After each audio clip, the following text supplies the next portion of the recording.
Hi guys, so in this video we're going to be talking about how to insulate your van and why to insulate your van. We're going to be going through all the different layers and different materials you can use, and it can be quite overwhelming. There's a lot of advice online, and this is just based on our experience, what worked for us. We travelled in a van for 4 years and it worked incredibly well. So we're going from warm in the winter and cool in the summer. So if you're in Sweden or Norway in the winter months, it's going to get very, very cold.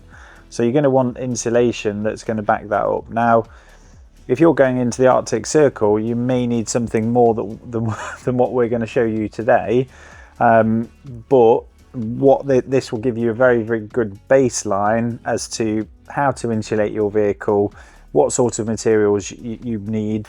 This isn't a sponsored video, this is just based on our experience of what works from 4 years of travel. So we'll talk about the different layers and what they do.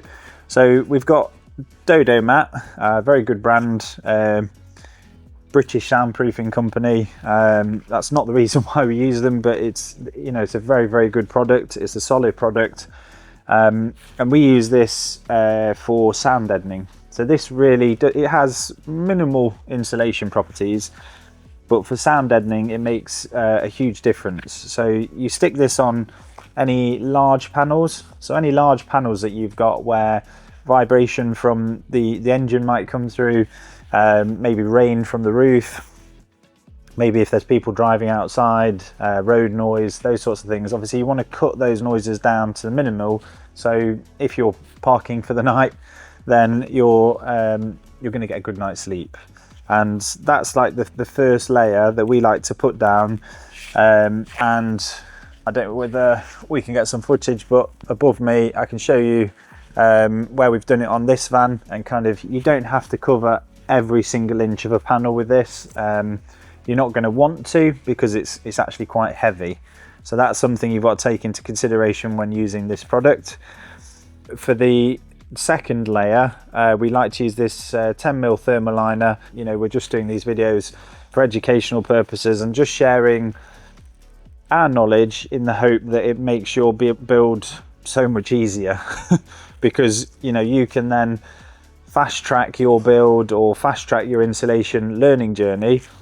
We could talk about the technical aspects of insulation and the reason why, is mainly condensation. So when we're breathing out, the warm air that's coming out of our mouth, if it cools down on the side of the van, when that cools down and reaches a dew point, it condensates, and that's moisture. We don't want moisture in the van, one because of rust, and two because of mould.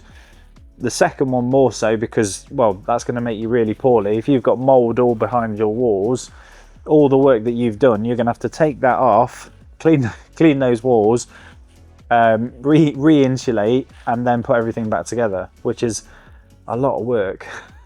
So if we get this step right, I would say this is probably one of the most important steps of doing a self-build conversion. And we're also sharing how we do it as a company, as Ivea, so you get an understanding as to the level of detail that we go into when building a van, and how we do the insulation. So like I say, that's your first layer. Your second layer is this 10mm Thermo Liner. Let me just find.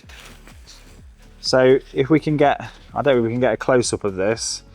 You've got this foam layer inside, and then you've got this foil backing.